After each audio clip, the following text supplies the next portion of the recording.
या संस्कृती आता कुठे बघायलाच मिळत नाहीत जास्तशा.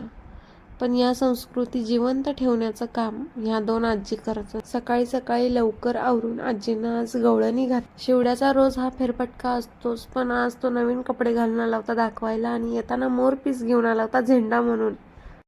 1 तासभर माझ्याकडे ठेवला आणि जाताना तो घेऊनही गेला. आजीला दिवाळीसाठी नवीन आणलेली आजीने साडी घातली. फोटो काढायचा काही आवरला नाही म्हणून 4-5 फोटोही काढून घेतले. त्यानंतर लागलं लक्ष्मीपूजनच्या तयारीला.